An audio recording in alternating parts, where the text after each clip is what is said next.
The rope around Zelda Tierney's wrists had rubbed her skin raw, but that pain was nothing compared to the humiliation of standing on a wooden platform in the middle of Butte, Montana, while 200 men stared at her like she was livestock at auction. The May sun of 1878 beat down mercilessly as Vernon Pike, the man who claimed ownership of her father's debts, announced that whoever won the bare-knuckle fight scheduled for noon would take her home as their prize. Zelda was 22 years old, and 3 months ago she had been helping her father run a modest dry goods store on the edge of town. Then he died suddenly, his heart giving out while he stacked flour sacks, and Vernon Pike appeared with papers claiming her father owed him nearly $1,000. When she could not pay, Pike declared he would sell her to settle the debt, and in this rough mining town where law was whatever the powerful men decided it should be, no one stepped forward to help her. She kept her chin high, despite the tears threatening to spill down her cheeks. Her dark blonde hair hung loose around her shoulders, tangled from 3 days locked in Pike's storage shed. Her simple calico dress was torn at the hem and dirty, but she refused to let these men see her broken. She scanned the crowd, searching for a single friendly face, but found only leering grins and calculating eyes. "Now, gentlemen," Pike called out, his voice booming across the makeshift arena they had constructed in the center of town. "The rules are simple. Last man standing wins the girl. No weapons, no help from the crowd. You fight until your opponent cannot get up, or until he yields. Entry fee is $50. Zelda watched as several men stepped forward, coins jingling in their hands. There was Dutch Henry, a saloon owner known for his cruelty to the women who worked for him. There was Samuel Crane, a mine foreman with a wife already, who apparently saw nothing wrong with claiming a second woman. There were others she did not recognize, drifters and prospectors drawn by the spectacle and the promise of owning a woman without the inconvenience of courtship or marriage. Then the crowd parted, and Zelda saw him. He was the largest man she had ever seen, easily 6.5 feet tall, with shoulders so broad they blocked the sun. His hair was dark brown and hung past his collar, tied back with a strip of leather. He wore buckskin pants and a simple cotton shirt that strained across a chest thick with muscle. His arms were bare from the elbow down, revealing forearms corded with strength that spoke of years swinging an axe and hauling timber. His face was weathered and tanned, with a strong jaw covered in a few days' worth of stubble, and his eyes were a startling clear blue that seemed to see straight through all the noise and chaos to focus solely on her. Those eyes held something she had not expected to see today. Anger. Not at her, but at the situation, at Pike, at every man who thought this was acceptable. He walked to where Pike stood counting entry fees and dropped a leather pouch onto the table. The coins inside clinked heavily. "I am in," he said. His voice was deep and rough, like stones grinding together, but there was an intelligence in his tone that surprised her. Pike's eyes widened slightly as he looked up at the mountain of a man before him. "And who might you be?" "Kane Worthington," the man said. "I trap and hunt in the mountains west of here. Came into town for supplies and heard about your spectacle." "Well, Kane Worthington, I hope you can fight as good as you look like you can, because Dutch Henry there has killed 2 men with his bare hands." Kane's expression did not change. "Then maybe it is time someone taught him what it feels like to lose." A ripple of excitement went through the crowd. Men began placing side bets, and Zelda heard Kane's name mentioned more than once, despite him being an unknown. She supposed his size alone made him a favorite. Pike grinned, clearly pleased with the increased interest. He had 8 men entered now, which meant more money in his pocket regardless of who won. He climbed onto the platform where Zelda stood and grabbed her arm roughly, forcing her to the edge so everyone could see her better. "Take a good look, boys," Pike said. "She is young, healthy, and while she has got a bit of spirit, nothing a firm hand cannot fix, she can cook and clean and do all the things a man needs a woman for. Whoever wins her today is getting quite a bargain." Zelda jerked her arm free from his grip and stepped back, her hazel eyes flashing with fury. "I am not property to be won or sold. This is wrong, and every one of you knows it." The crowd laughed, and Pike's face reddened with anger. He raised his hand to strike her, but before he could, Kane's voice cut through the noise. "Touch her again, and you will be the one in the ring with me." The absolute certainty in his tone made Pike freeze. He lowered his hand and forced a laugh. No need for threats, friend. Just keeping order. The girl does not understand how things work. I understand that what you are doing is called slavery, and it is supposed to be illegal, Zelda said, her voice shaking but strong. You are not a slave, girl. You are payment for a debt, Pike said. There is a difference. Not to me, she shot back. Kane was still watching her, and when their eyes met across the crowd, she saw something pass between them. Understanding, respect. Something else she could not quite name but that made her heart beat faster despite her terror. Pike clapped his hands together. Enough talk. Let us get this started. First match, Samuel Crane versus Big Tom Murphy. The crowd formed a rough circle, and two men entered it. Zelda was forced to watch from the platform as they circled each other and then began to fight. It was brutal and ugly, all grunting impacts and blood. Big Tom went down after 5 minutes, his face a mess of split skin and swelling. Samuel Crane stood victorious, barely winded. The matches continued. Dutch Henry fought a prospector named James and beat him unconscious in under 3 minutes. A miner called Ox Henderson defeated a ranch hand, and then Kane stepped into the circle to face a man named Bull Garrett, who was himself no small individual. Zelda found herself leaning forward, her hands gripping the platform's edge. She told herself she should not care who won, that they were all the same. But something about Kane made her hope he would prevail. Maybe it was the anger she had seen in his eyes at the injustice of her situation. Maybe it was the way he had defended her when Pike tried to hit her. Or maybe it was something deeper, some instinct that told her if she had to belong to any of these men, Kane Worthington was the only one who might show her mercy. Bull Garrett charged like his namesake, trying to use his bulk to knock Kane down. But Kane sidestepped with surprising grace for such a large man, and as Bull passed, Kane's fist connected with his ribs. The sound was like wood cracking. Bull grunted and spun, throwing a wild punch that Kane ducked easily. Then Kane struck again, a devastating uppercut that lifted Bull off his feet and sent him crashing to the dirt, unconscious before he hit the ground. The crowd roared. The entire fight had lasted less than a minute. Pike looked nervous now. He had not expected someone like Kane to appear. Zelda could see him calculating whether this would affect his profits, but the betting had increased the pot substantially, so he seemed satisfied. That is quite an arm you have got there, Worthington, Pike called out. Let us see how you do against Dutch Henry. This was the match everyone had been waiting for. Dutch Henry was infamous throughout Montana Territory for his viciousness. He had killed 2 men in fair fights and beaten dozens more. He stood about 6 feet tall, heavily muscled, with a scarred face and dead eyes that showed no mercy or compassion. Kane and Dutch Henry entered the circle. They stood facing each other as Pike explained the rules again for dramatic effect. Zelda held her breath. I am going to enjoy breaking you, Dutch Henry said, loud enough for the crowd to hear, and then I'm going to enjoy breaking that girl. Kane's expression did not change, but Zelda saw his hands curl into fists. When Pike shouted for them to begin, Dutch Henry came in fast, throwing a combination of punches aimed at Kane's head. Kane blocked most of them, taking one on the shoulder that would have felled a smaller man. He backed up, letting Dutch Henry advance, studying his opponent's movements. Stand and fight, coward, Dutch Henry taunted. Kane's response was sudden and explosive. He stopped retreating and met Dutch Henry's next charge head-on. Their fists flew with brutal efficiency. Dutch Henry landed a punch to Kane's jaw that snapped his head to the side and brought blood from his lip. But Kane barely seemed to notice. He drove his fist into Dutch Henry's stomach, then followed with a crushing blow to the side of his head. Dutch Henry staggered but did not go down. He shook his head and came back with renewed fury, and for the next several minutes the two men traded blows that would have killed ordinary fighters. The crowd was screaming, money was changing hands, and Zelda could not look away, even though the violence made her stomach turn. She saw Kane take hits that should have dropped him, but he absorbed the punishment and kept coming.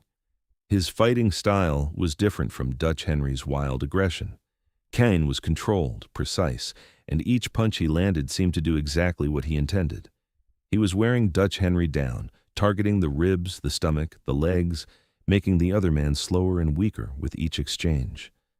Dutch Henry realized he was losing. Zelda saw panic flash across his scarred face, and then he did something that made the crowd gasp. He pulled a knife from his boot. "No weapons!" Pike shouted, but Dutch Henry ignored him. He slashed at Kane, who jerked back just in time to avoid having his throat opened. The blade caught his shirt instead, tearing through fabric and leaving a shallow cut across his chest.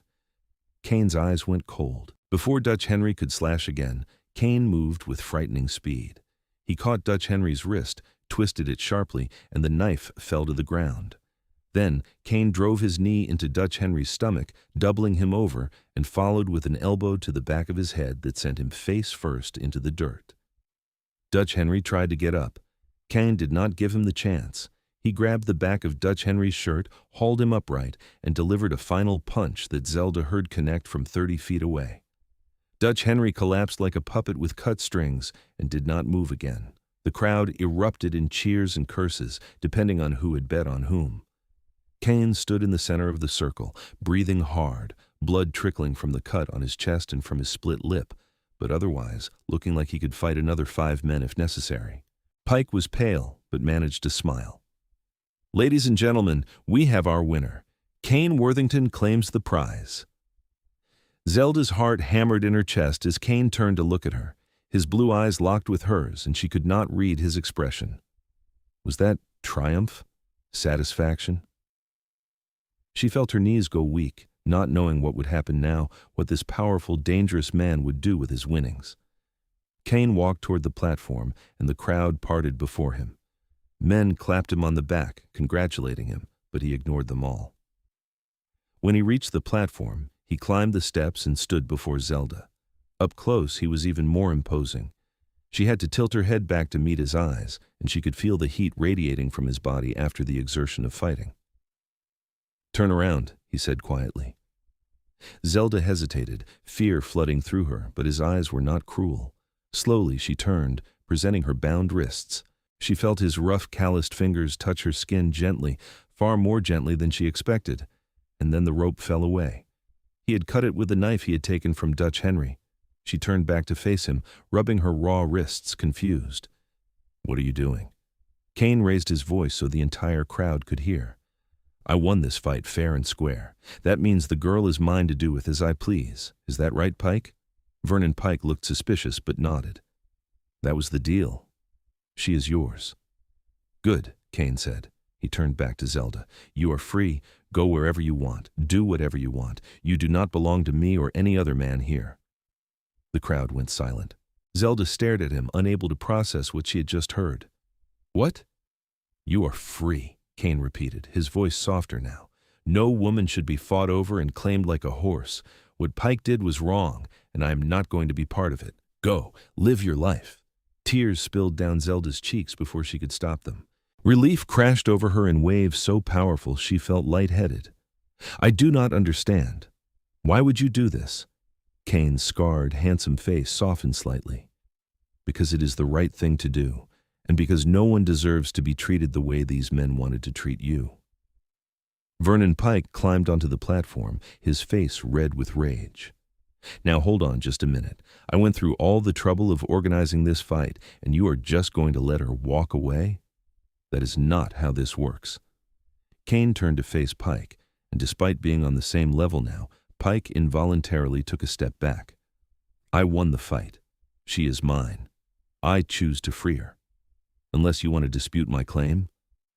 The threat in Kane's voice was unmistakable. Pike's eyes darted to Dutch Henry's still unconscious form and to the blood on Kane's knuckles. He swallowed hard. "No dispute, but she still owes me for her father's debt." "How much?" Kane asked. $960.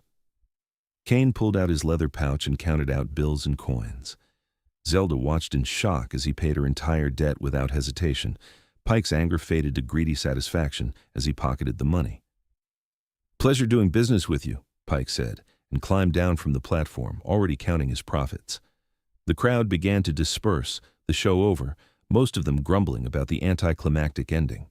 Within minutes, the circle had cleared, leaving only Zelda and Kane standing on the platform in the fading afternoon light. Zelda looked up at this mysterious mountain man who had just paid nearly $1,000 for her freedom. "I cannot accept this. That is too much money. I will find a way to pay you back." Kane shook his head. "There is nothing to pay back. I do not want your money." "But why? You do not even know me? Why would you help me like this?" For the first time, Kane looked uncomfortable, as if he was not used to explaining himself. He gazed out at the mountains in the distance, their peaks still capped with snow despite the spring warmth. 8 years ago I had a sister. Her name was Rebecca. She was 17, beautiful, full of life. A man came through our town claiming she owed him money for some goods our family had purchased. My father had already paid, but this man had forged documents saying otherwise. Before we could get it sorted out, he took Rebecca as payment. We searched for months, but by the time we found her, she was already dead. He had worked her to death in his mining camp. Zelda's hand flew to her mouth. Oh God, I'm so sorry. Kane finally looked back at her, and she saw old pain in his eyes. When I heard what Pike was doing, I saw Rebecca in you. I could not save her, but maybe I could save you. That is all. You did save me, Zelda whispered. You saved my life. Those men, what they would have done. She could not finish the sentence. You do not have to think about that now, Kane said firmly. It is over. You are safe. Where will I go? The question slipped out before Zelda could stop it. The truth was, she had nothing. No family, no home, no money, no prospects. Her father's store had been seized by Pike along with everything else. She was truly alone. Kane studied her for a long moment. Do you have anywhere? Anyone? She shook her head, fresh tears threatening. No, my mother died when I was young. My father was all I had, and now he is gone too. I have been living in that shed since Pike took the store. Kane was quiet, clearly thinking. Finally, he said, I have a cabin about 20 miles west of here, up in the mountains. It is not fancy, but it is comfortable and safe. You are welcome to stay there until you figure out what you want to do next. I will not bother you. You can have your own space, and when you are ready to move on, I will help you get wherever you want to go. Zelda searched his face for any sign of deception or ulterior motive, but found none. This man had just proven he valued her freedom above his own desires. She knew instinctively that she could trust him, which was more than she could say for anyone else in this town. Why would you do that? You have already done so much. Because the alternative is leaving you here alone with nothing, and I'm not going to do that, Kane said simply. I'm not asking anything of you. I'm just offering help to someone who needs it. It was the kindness in his voice that decided her. Zelda nodded. All right, thank you. I will work for my keep. I can cook and clean and help however you need. We will figure that out later, Kane said. Right now, let us get you something to eat and some proper clothes. You look like you have not had a decent meal in days. He was right.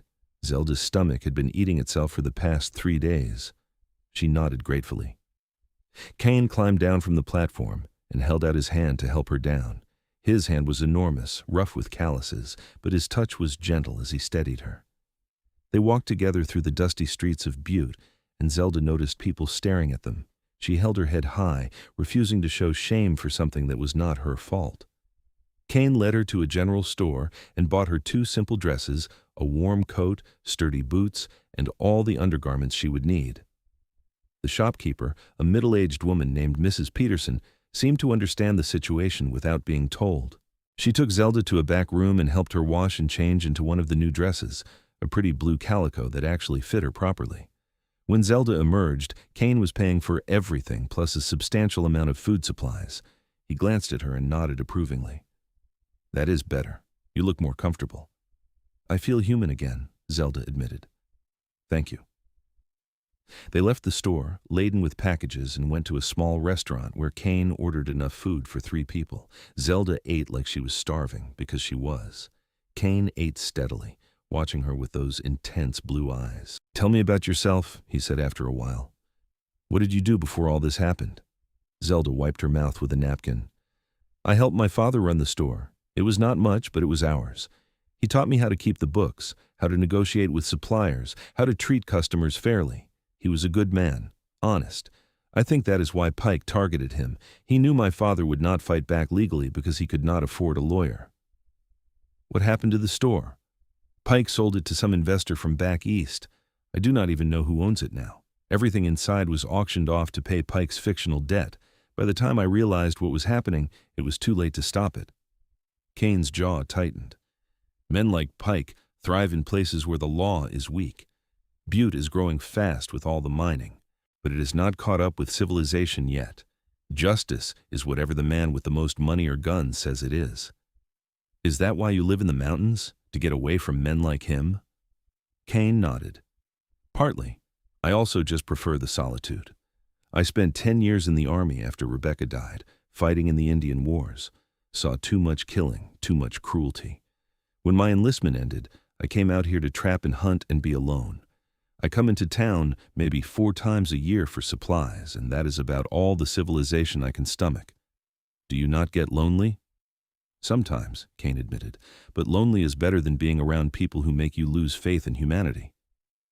Zelda understood that feeling.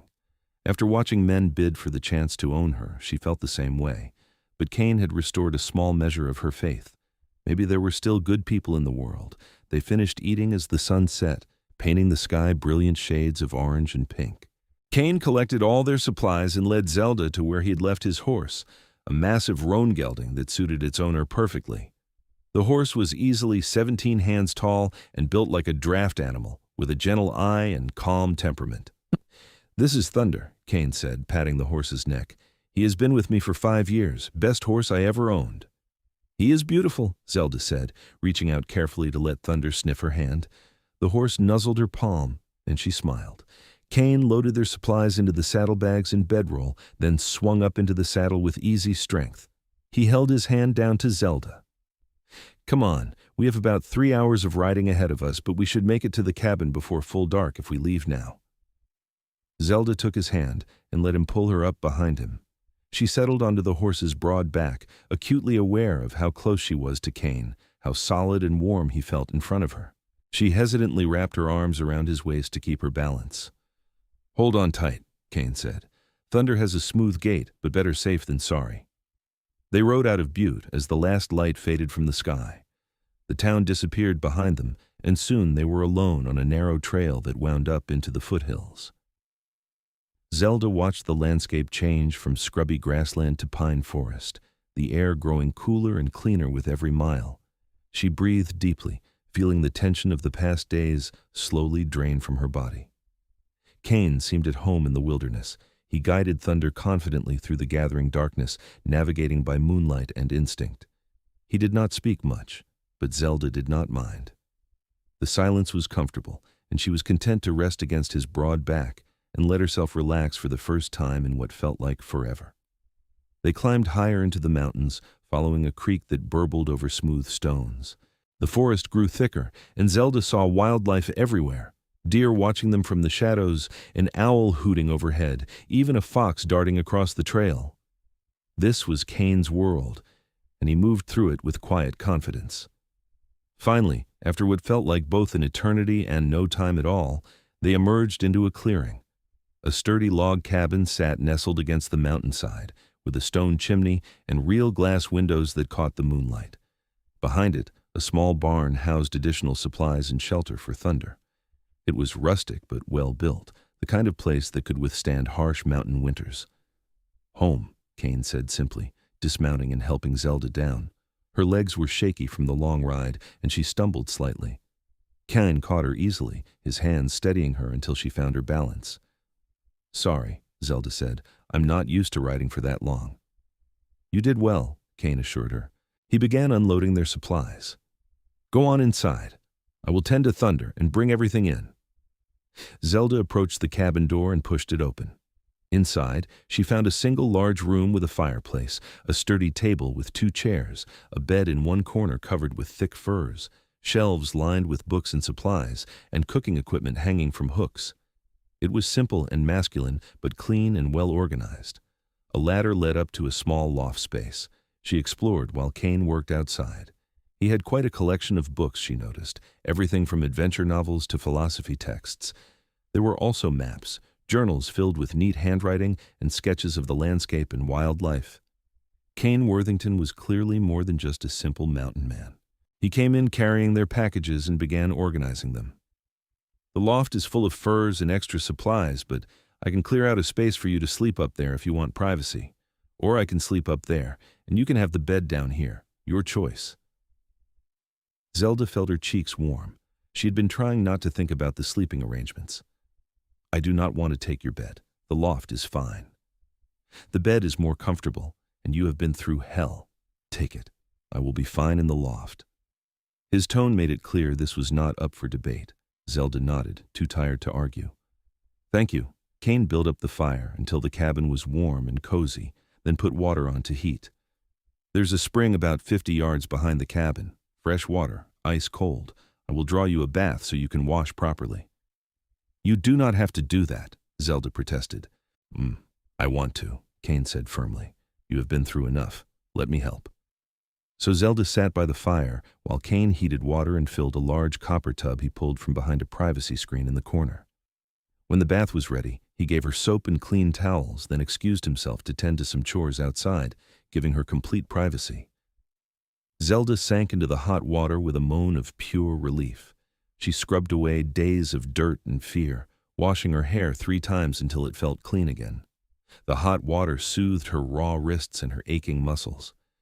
She stayed in the tub until the water cooled, then dried off and changed into one of the nightgowns Mrs. Peterson had included in her purchases. When she emerged from behind the screen, Kane was back inside, reading by the fire. He had changed into clean clothes and washed the blood from his face and chest. In the firelight, Zelda could see the bruises already forming on his jaw and ribs from the fight, and the bandage he had wrapped around the knife cut on his chest. "You should let me look at that," Zelda said, gesturing to the bandage. "I know some healing. My mother taught me before she died." Kane looked up from his book. "It's just a scratch. I have had worse. Please, let me do something to repay your kindness." Kane studied her for a moment, then nodded and set his book aside. He unbuttoned his shirt and let Zelda remove the bandage. The cut was not deep, but it was long, running from his left shoulder diagonally across his chest. It needed better care than the rough field dressing he had given it. Zelda found his medical supplies and cleaned the wound properly, then applied a salve made from herbs she recognized. Her fingers trembled slightly as she worked, acutely aware of the hard muscle under her hands, the warmth of his skin, the way he watched her with those intense blue eyes. "You are good at this," Kane said quietly. "My mother was the closest thing our town had to a doctor when I was growing up. She taught me everything she knew before consumption took her." "How old were you?" 10. Zelda finished bandaging the wound and stepped back.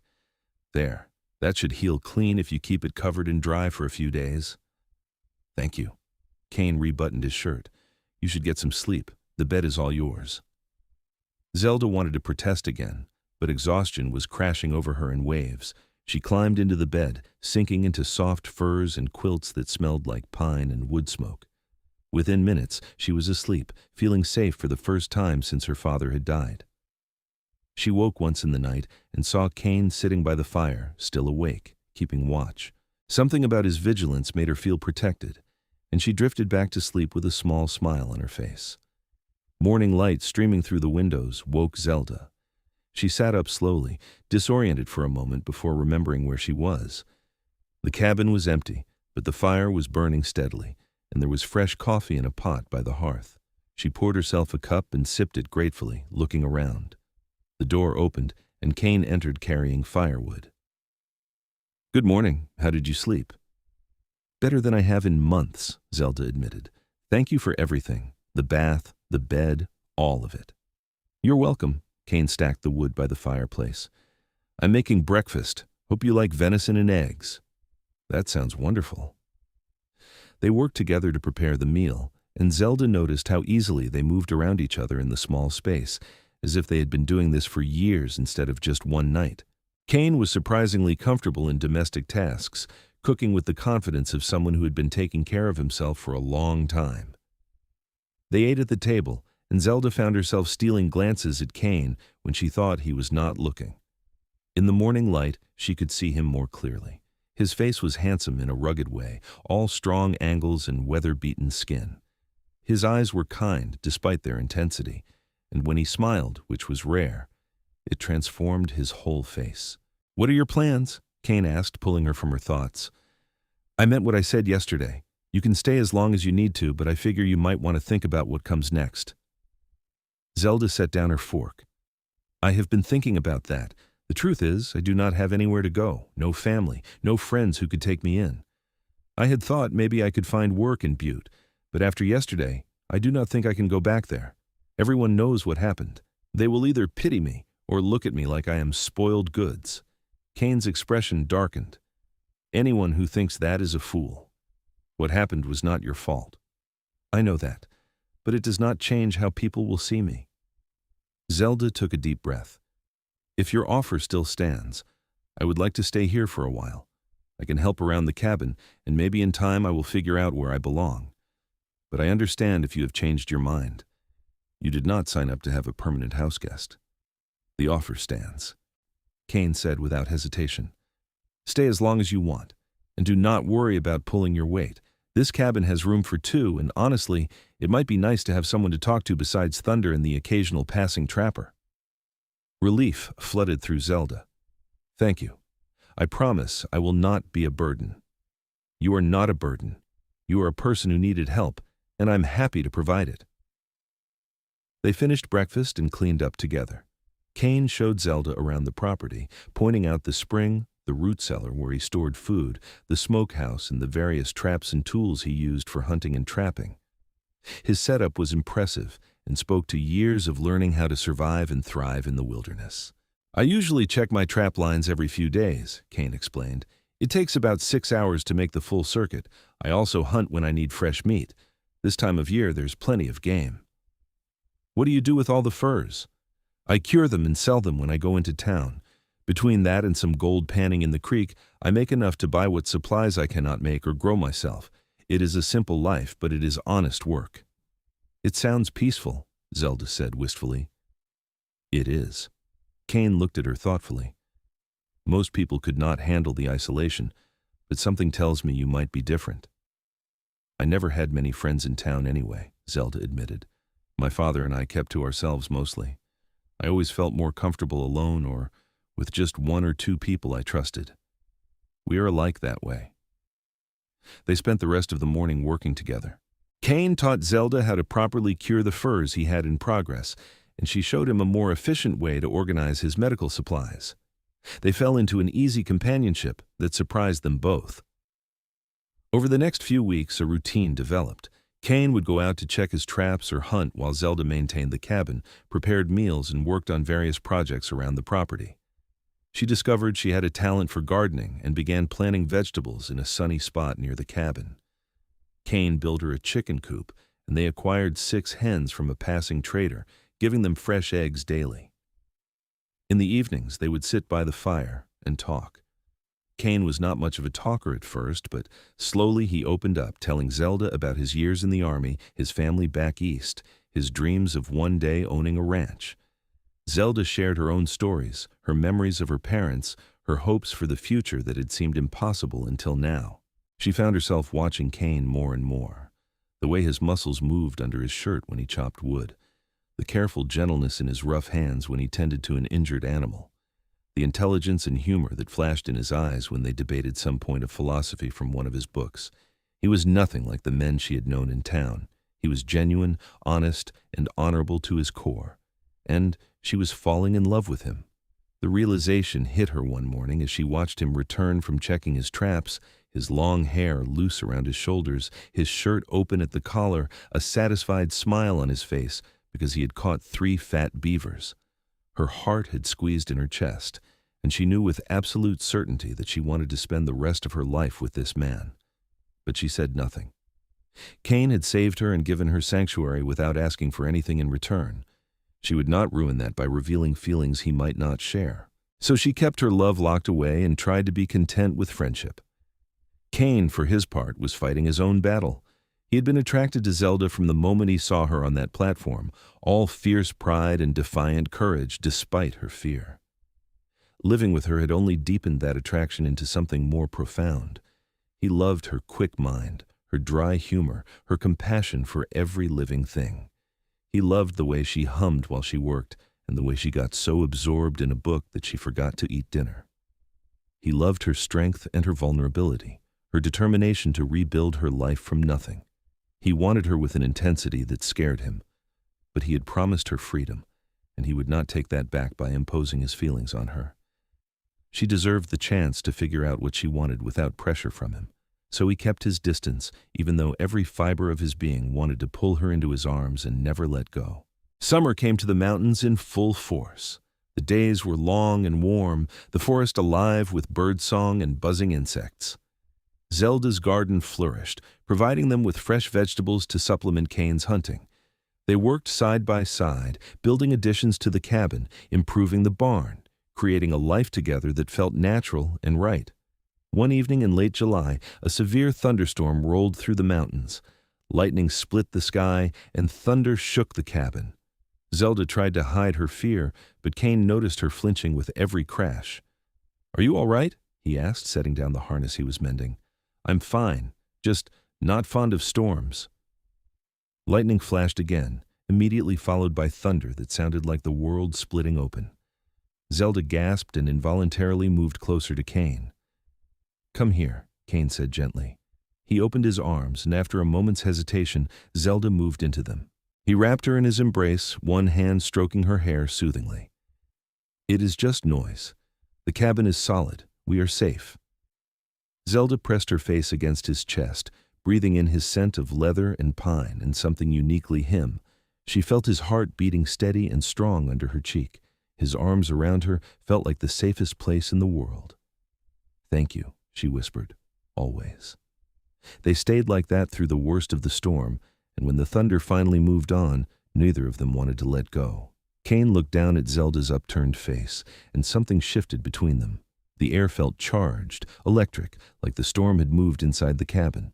"Zelda," Kane said softly, his voice rough with emotion. "I need to tell you something." "What is it?" "These past few months with you have been the happiest of my life. You have made this cabin into a home. You have given me a reason to smile every morning when I wake up. I know I promised you freedom, and that still stands, but I cannot keep pretending I do not feel what I feel." Zelda's heart was racing. "What do you feel?" "I love you," Kane said simply. "I am in love with you. I have been for weeks now, maybe from the moment I first saw you standing on that platform, refusing to let them break you. You are the strongest, bravest, most beautiful woman I have ever known. And if there is any chance you might feel the same way, I am asking you to tell me. But if you do not, that's all right too. You can stay here as long as you want, and I will never mention this again." Tears filled Zelda's eyes. "You love me?" "With everything I have." "Oh, Kane!" She reached up and touched his face, feeling the roughness of his beard under her fingers. "I love you too. I have loved you for so long, but I was afraid to say anything. I thought you just saw me as someone to protect, a responsibility." "You are so much more than that," Kane said fiercely. He cupped her face in his large hands, his thumbs wiping away her tears. "You are my equal, my partner, my heart. Zelda, I want to spend the rest of my life with you if you will have me." "Yes," Zelda breathed. "Yes, I want that too." Kane's smile was radiant.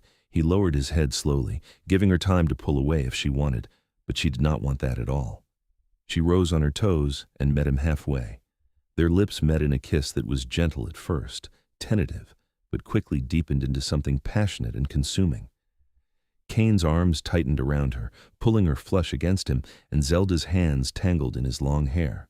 They kissed like they were making up for months of restraint, pouring all their pent-up longing and love into the connection. When they finally broke apart, both breathing hard, Kane rested his forehead against hers. "I want to do this right," he said. "I want to marry you properly. We can go into Butte, find a preacher, make it legal. I want you to be my wife, Zelda." "I want to be your wife," Zelda said, laughing through her tears. "But do we have to go to Butte? I do not want to see Vernon Pike or any of those other men ever again." "We can go to Helena," Kane suggested. "It is bigger, more civilized. We can get married there and pick up some supplies we need. Make a trip of it." "That sounds perfect." They kissed again, and this time when they broke apart, Kane scooped Zelda up in his arms, making her laugh. "What are you doing?" "Carrying you to bed," he said with a grin. "We have months of lost time to make up for." "Kane Worthington, are you being improper?" "Extremely. Is that all right?" Zelda kissed him again, deeply, letting her actions answer for her. Kane carried her to the bed, and they spent the night discovering each other, learning what made the other sigh and moan and cry out in pleasure. It was tender and passionate, and when they finally fell asleep, wrapped in each other's arms, Both of them knew they had found something rare and precious. They made the trip to Helena 2 weeks later. It took them 3 days of riding, but they enjoyed every moment, camping under the stars and making love in their bedroll with the forest as their only witness. Helena was a bustling town, much larger and more refined than Butte, with actual law enforcement and respectable establishments. They found a small church with a kindly preacher who was happy to marry them. Zelda wore a new dress they bought in town, simple white cotton with blue ribbons, and Kane wore his best clothes, his long hair tied back neatly. They exchanged vows in front of the preacher, and 2 witnesses pulled in from the street, and when Kane kissed his bride, Zelda felt like her heart would burst with happiness. "Mrs. Worthington," Kane said against her lips, "I like the sound of that." "So do I," Zelda said, smiling. "So do I." They spent their wedding night in the best hotel Helena had to offer, with a real feather bed and hot baths and a meal at a fancy restaurant. But the next morning, both of them were eager to get back to their mountain cabin, their real home. The ride back felt shorter, even though they took their time. They stopped often to kiss and talk and simply enjoy being together as husband and wife. When the cabin finally came into view, Zelda felt a wave of relief and joy. This was where she belonged. Their first year of marriage was blissful. They worked together to improve the cabin, adding a second room that would eventually serve as a nursery when the time came. They cleared more land for Zelda's garden and built a larger chicken coop. Kane taught Zelda how to shoot, how to track game, how to read the weather in the mountains. Zelda taught Kane how to cook meals more elaborate than venison stew, how to appreciate poetry, how to dance even without music. They made love often, passionately, unable to get enough of each other. Kane was always gentle despite his size and strength, worshiping Zelda's body with his hands and mouth until she was breathless and trembling.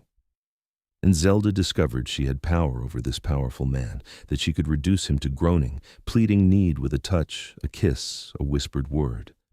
Winter came, and they weathered it together, snug in their cabin while snow piled high outside. They spent long evenings by the fire, reading aloud to each other, making love on the thick fur rugs, planning their future. Kane talked about eventually starting a ranch, raising horses and cattle. Zelda talked about maybe opening a school one day, teaching the children of other settlers in the mountains. Spring returned, and with it came news from the outside world. A traveling preacher stopped by their cabin and told them that Vernon Pike had been arrested for fraud and extortion. Several other men had come forward with similar stories of forged debts and forced servitude. Pike was awaiting trial in the territorial capital. "Good," Zelda said with satisfaction. "I hope he rots in prison." "He probably will," the preacher said. "The territorial governor is cracking down on corruption. Montana is growing up, becoming more civilized. That kind of behavior is not going to be tolerated anymore." After the preacher left, Kane pulled Zelda into his arms. "How do you feel about that?" "Relieved," Zelda admitted. "I know I'm safe here with you, but it's good to know Pike cannot hurt anyone else the way he hurt me." "He never really hurt you, though," Kane said thoughtfully. "He tried, but you did not let him break you. You stood tall and proud and brave, and that is what made me fall in love with you in the first place." "You saved me," Zelda said, looking up into his blue eyes. "You gave me back my life." "We saved each other," Kane corrected.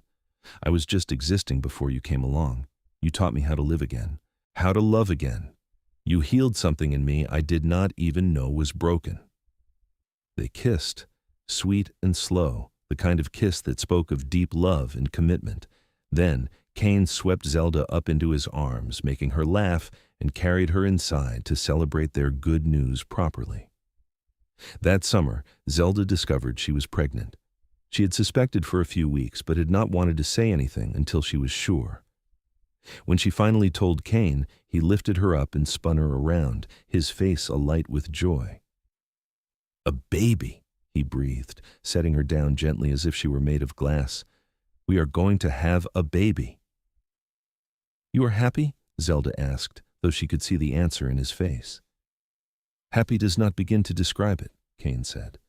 He dropped to his knees and pressed his face against Zelda's still flat stomach. "Hello, little one. I am your father.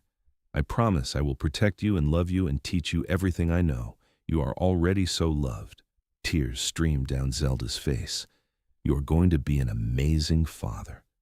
And you are going to be an amazing mother, Kane said, standing and pulling her into his arms. Our child is the luckiest baby in the world. The pregnancy progressed smoothly. Kane was attentive to the point of being comical, refusing to let Zelda do any heavy work and worrying constantly about her health. Zelda tolerated his fussing with good humor because she knew it came from love. As her belly grew, Kane would spend hours talking to the baby, his deep voice rumbling against her skin as he told stories and sang old songs. He built a beautiful cradle from pine wood, carving it with images of mountains and forests. Zelda sewed tiny clothes and blankets, preparing for their child's arrival. In February of 1880, during a gentle snowfall, Zelda went into labor. Kane rode hard to fetch a midwife from a settlement 10 miles away, then stayed by Zelda's side throughout the long hours of labor, holding her hand and encouraging her. When their son was born, healthy and strong with a lusty cry, Kane wept openly. He held the baby in his large hands with infinite gentleness, staring down at the tiny face in wonder. "He is perfect," Kane whispered. "He looks like you." "He has your eyes," Zelda said, exhausted but happy. "What should we name him?" They had discussed names for months but had never quite decided. Kane looked at his son, then out the window at the snowy mountains, then back at Zelda. "Jacob," he said. "Jacob Thomas Worthington. Jacob was my father's name and Thomas was yours." "Jacob," Zelda repeated, testing the name. "I love it. Hello, Jacob." Their son opened his eyes, which were indeed the same clear blue as his father's, and seemed to look right at them. Kane felt his heart expand until he thought it might burst. His family, his wife and son, everything he had ever wanted and more than he had ever dared to hope for. The months after Jacob's birth were exhausting but joyful. The baby was healthy and growing fast, and both Kane and Zelda fell completely in love with their son. Kane proved to be a devoted father, walking the floor with Jacob when he was fussy, changing dirty diapers without complaint, and spending hours just watching the baby sleep. When spring came, they ventured out more, taking Jacob on short trips around the property. Kane fashioned a carrier so Zelda could keep Jacob close while she worked in the garden. They were a family, complete and happy. One evening, when Jacob was 6 months old and sleeping peacefully in his cradle, Kane and Zelda sat on the porch watching the sunset. Zelda was tucked against Kane's side, his arm around her shoulders. "Do you ever think about that day in Butte?" Zelda asked quietly. "The day you fought for me?" "Sometimes," Kane admitted. "Not often." "Why?" "I was just thinking how strange life is. If Pike had not done what he did, if you had not been in town that day, if you had not decided to fight, where would I be now? Where would you be?" "I try not to think about that," Kane said, tightening his arm around her. "It is too terrible to imagine." "Instead, we found each other," Zelda said. "Something good came from something awful. And now we have Jacob, and we have this life together. Sometimes I have to pinch myself to believe it is real."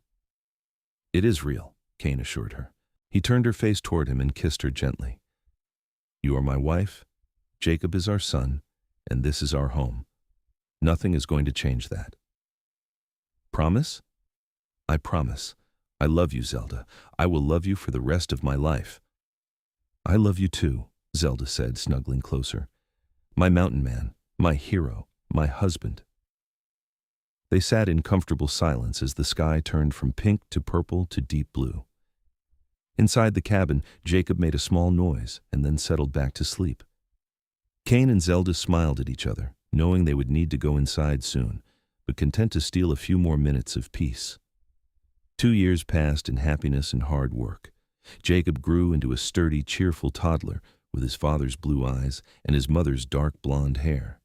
He loved the mountains and was fearless, much to his mother's occasional dismay. Kane taught him to recognize animal tracks and the names of trees. Zelda taught him his letters and numbers. The cabin had been expanded again to accommodate their growing family, with a proper bedroom for Jacob and a larger kitchen for Zelda.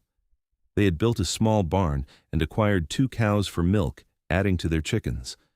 The garden produced more than enough vegetables for their needs, and Kane's hunting and trapping continued to provide income and meat. They occasionally had visitors now. Other settlers were moving into the mountains, drawn by the promise of land and freedom. Kane and Zelda became known as people who could be relied upon for help or shelter. Zelda became the unofficial midwife for the scattered community. Her skills learned from her mother now put to good use helping other women through childbirth. One spring day, a young couple arrived at their cabin, exhausted and frightened. The woman was heavily pregnant and in early labor, and they had gotten lost trying to find the nearest settlement. Kane and Zelda immediately took them in. Kane gave the man food and a place to rest while Zelda tended to the woman. The labor was long and difficult. For a while, Zelda feared she might lose both mother and baby, but she drew on everything her mother had taught her, everything she had learned since, and she refused to give up. Finally, after 18 hours, a baby girl was born, tiny but breathing. The young woman, whose name was Sarah, wept with relief and gratitude. "Thank you. Thank you so much. I thought we were going to die out here." "You are safe now," Zelda assured her. "Rest and recover. You can stay with us as long as you need."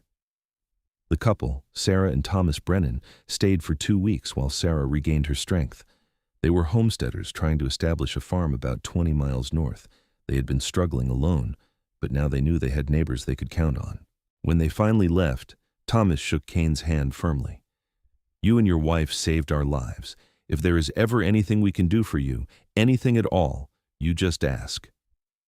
"Take care of your family," Kane said. "That is all the thanks we need."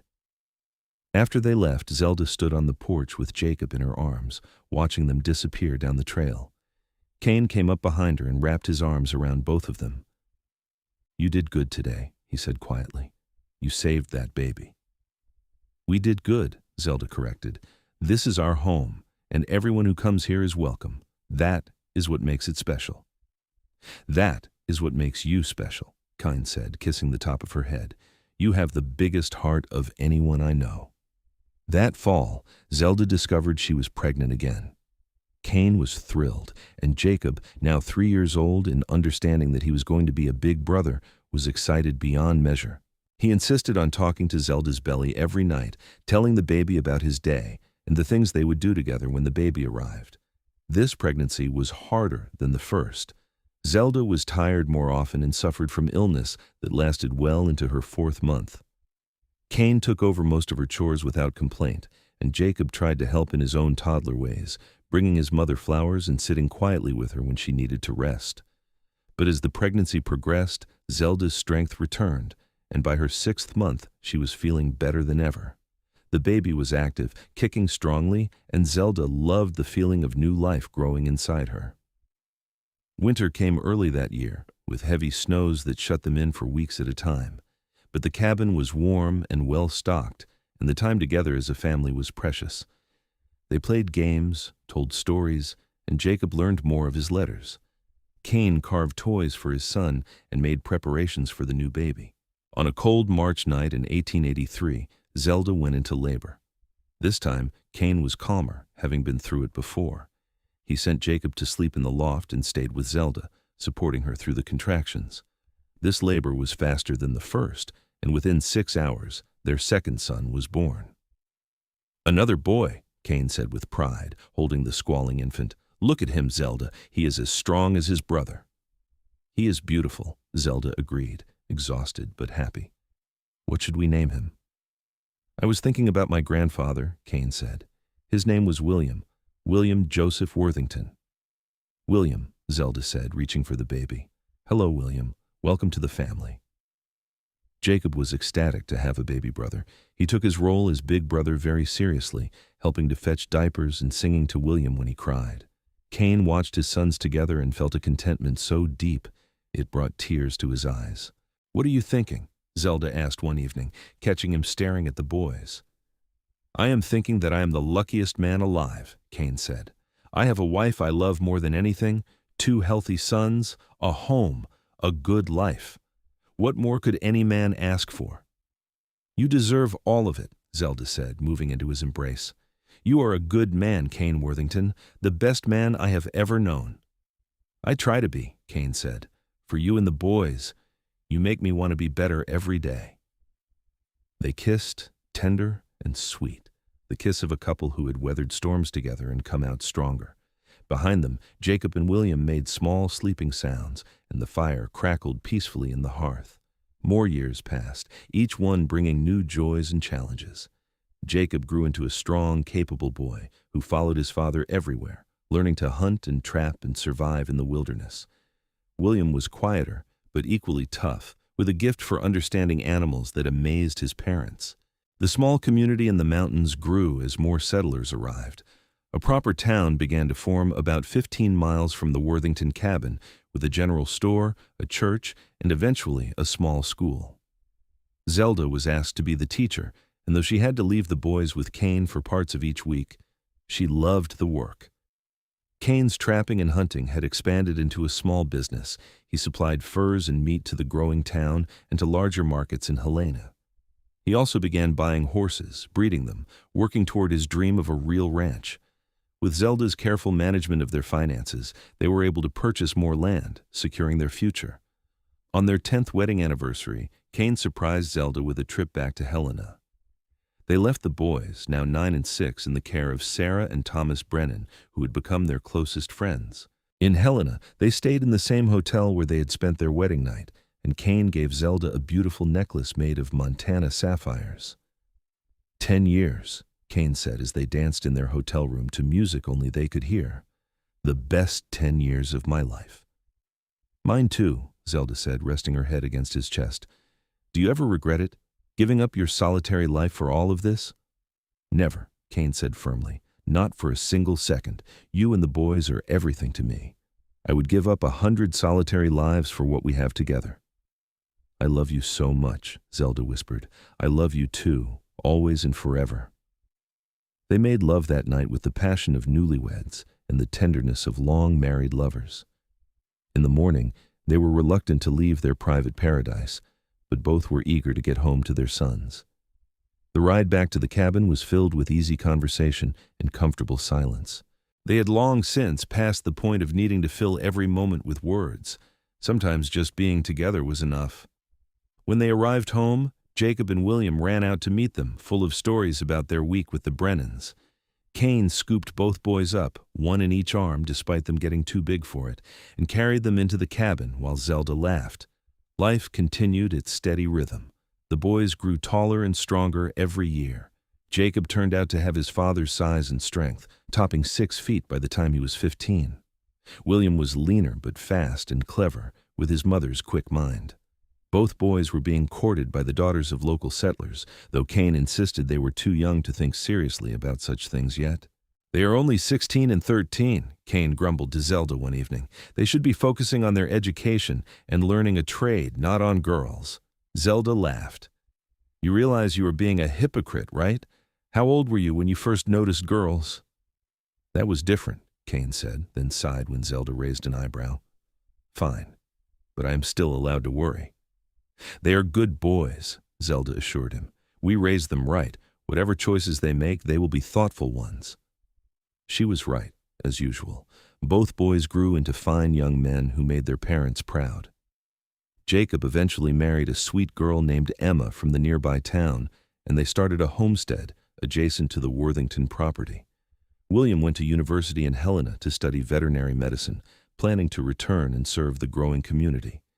Kane and Zelda watched their sons build their own lives with pride and a touch of sadness.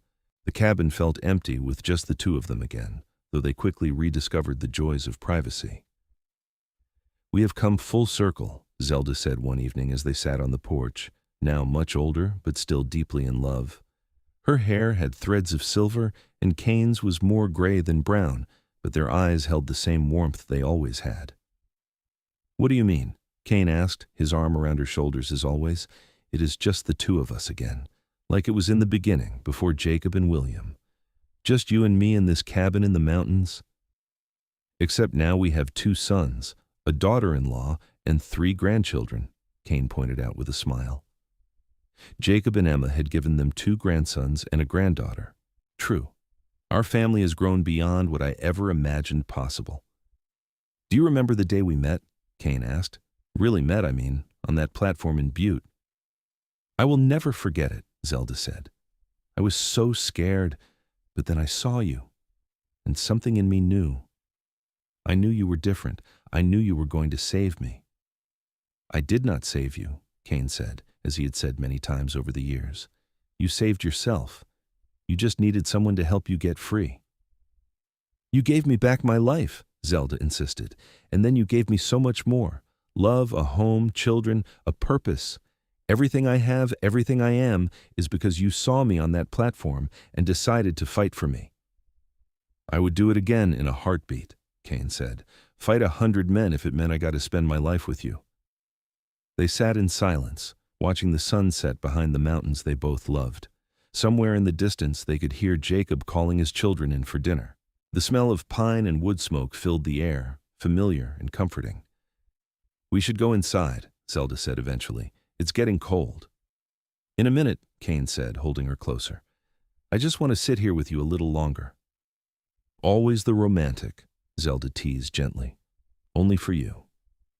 They stayed on the porch until the stars began to appear, countless pinpoints of light in the darkening sky. Then they went inside together, hand in hand, to the home they had built and the life they had created. The years continued to pass, bringing both joy and sorrow. Kane's health began to fail when he was in his 60s, his body worn down by a lifetime of hard physical labor. But he faced it with the same quiet courage he had faced everything, never complaining, grateful for every day he had with Zelda. On a warm September evening in 1903, 25 years after they had first met, Kane sat on the porch with Zelda, watching their grandchildren play in the yard. He was thinner now, his breath coming harder, but his eyes were still bright when he looked at his wife. "Zelda," he said quietly. "Yes, my love? I need you to know something. These years with you, they have been the greatest gift of my life. I was lost before I found you. You gave me a reason to wake up every morning, a reason to be better. You gave me a family, a home, a purpose. I could not have asked for more." Tears filled Zelda's eyes. "Kane, do not talk like that. You are going to be fine." "We both know that is not true," Kane said gently, "and it is all right. I have lived a good life, a full life. I have no regrets." "I'm not ready to let you go," Zelda whispered, clutching his hand. "I know, but when the time comes, I need you to be strong. For the boys, for the grandchildren, promise me you will keep going, keep living. You have so much life left in you." "I promise," Zelda said through her tears, "but you have to promise me something too. Promise you will wait for me. Wherever we go after this, promise you will be there when I arrive." "I promise," Kane said, smiling. "I will wait forever if I have to." He kissed her then, tender and sweet, and whispered against her lips, "I love you, Zelda Worthington, always and forever." "I love you too," Zelda said, "always and forever." Kane passed peacefully in his sleep 3 days later, with Zelda holding his hand. The entire community turned out for his funeral, testament to the respect and love he had earned over his lifetime. He was buried on a hillside overlooking the cabin, with a simple stone marker that read, "Kane Worthington, 1844-1903, beloved husband, father, and friend." Zelda grieved deeply, but she kept her promise. She continued to live, to teach, to help her sons and enjoy her grandchildren. She told stories of Kane to anyone who would listen, keeping his memory alive. And every evening she would sit on the porch and talk to him, telling him about her day, sharing her thoughts and feelings as if he were still there beside her. She lived another 15 years, dying peacefully in her sleep at the age of 81. Her last words, spoken to the empty room, were, "I am coming, Kane. I am ready now." She was buried beside her husband on the hillside, and her marker read, "Zelda Worthington, 1856-1918, beloved wife, mother, and teacher." Their story became legend in the mountains of Montana. People spoke of the mountain man who had fought to free a woman instead of claiming her, and of the love that had grown between them. Their descendants prospered, spreading throughout the territory and eventually the state, always carrying with them the values of courage, compassion, and honor that Kane and Zelda had exemplified. The cabin still stood, carefully maintained by generations of Worthingtons, a reminder of where it all began. And on quiet evenings, some claimed they could still feel the presence of the couple who had loved so deeply, their spirits forever intertwined, watching over the land they had called home. Their love story was complete, perfect in its beginning, middle, and end. Kane had seen a woman who needed saving and had fought for her freedom. Zelda had seen a man worth loving and had given him her heart. Together, they had built a life filled with love, family, and purpose. They had faced challenges and overcome them. They had raised sons who made them proud. They had loved each other with a depth and intensity that most people only dream of. And in the end, that was all that mattered. Not the circumstances of how they met, but what they chose to do with the time they had together. They chose love. They chose family. They chose each other every single day for the rest of their lives. It was a love story for the ages, born in the Wild West, forged in the mountains of Montana, and lasting far beyond their mortal years. Kane and Zelda Worthington had found in each other everything they had ever needed, and their legacy lived on in every child and grandchild who carried their blood and their values. The mountain man had won the fight and set her free. And in doing so, he had found his own freedom, his own purpose, his own great love. They had saved each other, and together they had created something beautiful and lasting. Their story was proof that even in the hardest times, in the roughest places, love could flourish and endure. And that was the greatest victory of all.